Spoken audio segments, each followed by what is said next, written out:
Hello everybody, it's Bella Malloy here, host of Seek Travel Ride, and excited to introduce yet another episode in our Cycle Shorts series, these mini midweek episodes where we share our listeners' experience of what it was like on one day of their trip.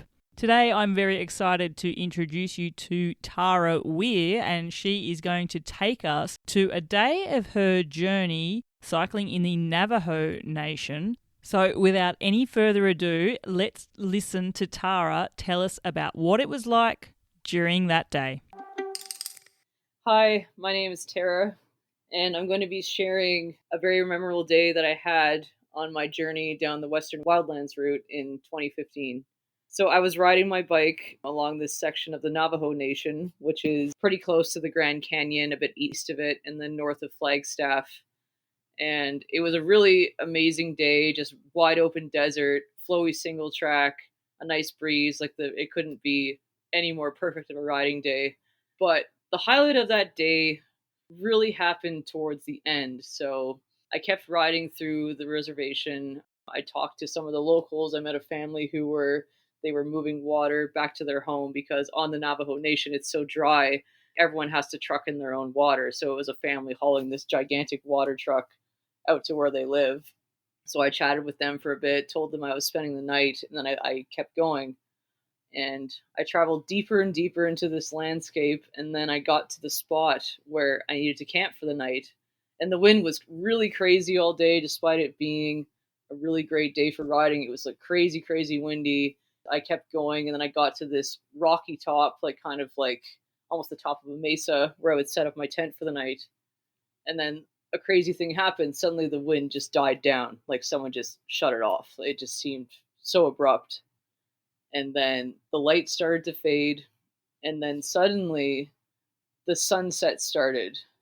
And I've never experienced a sunset like this in my life. So it was like the entire sky just started to change color. So I had reds and pinks, oranges, and I just was just looking at this color in the stillness, and it was just me being surrounded by this gigantic sky that was on fire. And just being there on that rock top by myself, it was one of the most powerful moments I've ever experienced, because I suddenly felt like the tiniest speck in this gigantic universe of ours, just me and my bike. I couldn't even think about myself. My mind was just in the sky and the smells around me in the landscape, and I just realized that how incredibly small we are in the grand scheme of things. And I've never experienced something like that on any journey. I can just feel it, that place now, just being there alone on my bike. So that was such a big moment for me in my journey, just experiencing that huge landscape and that gigantic sky on fire all by myself. I sat down ready to go back in my tent and just kind of took a moment to take it all in. And yeah, I just realized this is why I do these things. This is why I experience this, to feel alone, to feel vulnerable in such a huge landscape. And as amazing as it would have been to share this experience, it's almost like it was a best kept secret that I had to myself. It was an incredible highlight of a really amazing day on the Navajo Nation. I could go to sleep that night with that amazing memory that has stayed with me for a long time. And I'll always revisit that night. And I realized this is why I seek out these adventures, just to be alone in a big landscape like that. Why I'll continue to do it solo. That was very special for me that night.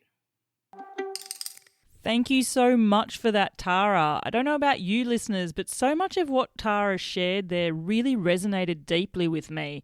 That concept of being riding all day through those horrible headwinds, and even the notion that when the headwind stopped in the night, it was so abrupt, it was like this big sound machine had turned off.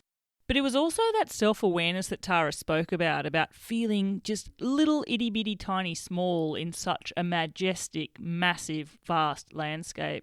And then just being in awe, watching the colours in the sky just start pinging, and feeling like she said she had this gift all to herself just to savour those moments. It really, really took me there and made me remember myself, what it's like and why I really enjoy exploring the world on two wheels.